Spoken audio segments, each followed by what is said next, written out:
দর্শক বন্ধুরা, আজকে আরেকটি নতুন রেসিপি নিয়ে এসেছি কিভাবে গোঁদ লাড্ডু বানানো যায়। এখানে আমি কিছু ড্রাই ফ্রুটস নিয়ে নিয়েছি। এখন আমি কড়াইতে ঘি দিয়ে নিয়েছি। ঘিটাকে ভালো করে গোঁদগুলো আমি এখন দিয়ে দেব।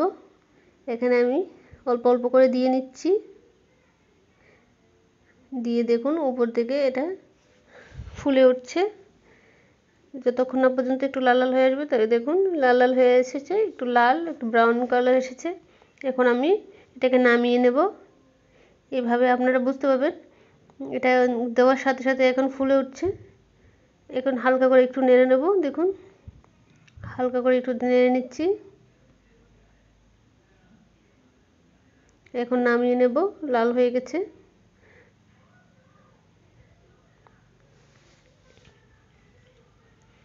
সবগুলো নামিয়ে তারপর এখন আমি ড্রাই ফ্রুটসগুলো দিয়ে নিচ্ছি। এখানে বাদামগুলোকে দিয়ে নিচ্ছি। বাদামগুলো এখানে গিয়ে ভাজতে হবে, ঘি দিয়ে ভালো করে ভেজে নিচ্ছি। একটু মচমচ করে ভেজে নেব। এখন আমি এখানে কিশমিশগুলো ভেজে নিচ্ছি।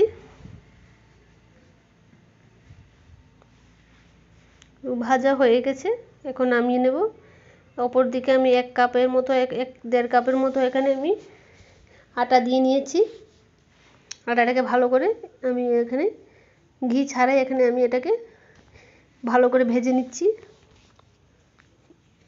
যতক্ষণ না পর্যন্ত লাল হয়ে আসছে ততক্ষণ পর্যন্ত আমি এটা ভেজে নিয়েছি। এখন আমি গোঁদগুলোকে একটু ভারী রকমের এখানে আমি এটা দিয়ে চাপা চাপা দিয়ে এটাকে গুঁড়ো করে নেব।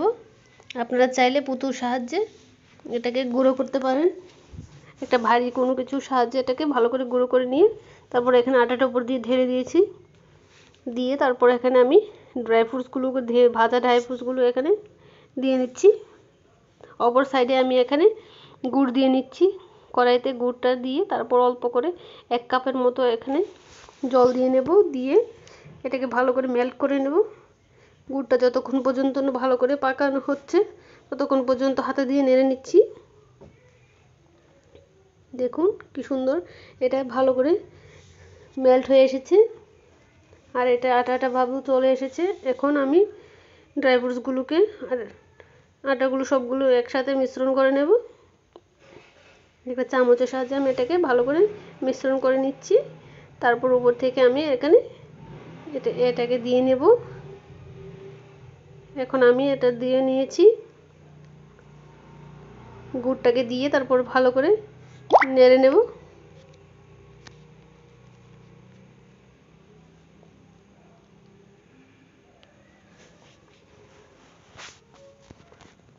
নাড়াপাড়া হয়ে গেছে। 2 মিনিটের জন্য আমি এখানে রেখে দিই। তারপর এখানে লাড্ডুটা বানিয়ে নেব।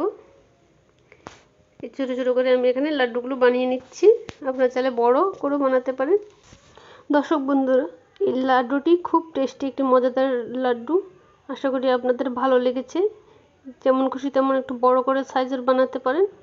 লাড্ডুটি খুব সহজে একটি রেসিপি। আশা করি আপনাদের ভালো লেগেছে। যদি ভালো লাগে তাহলে লাইক, কমেন্ট, শেয়ার এবং সাবস্ক্রাইব করে দেবেন। আর এই লাড্ডুটি শীতের দিনে এই লাড্ডুটি খেলে শীতে সর্দি কাশি হবে না। আশা করি আপনাদের ভালো লেগেছে।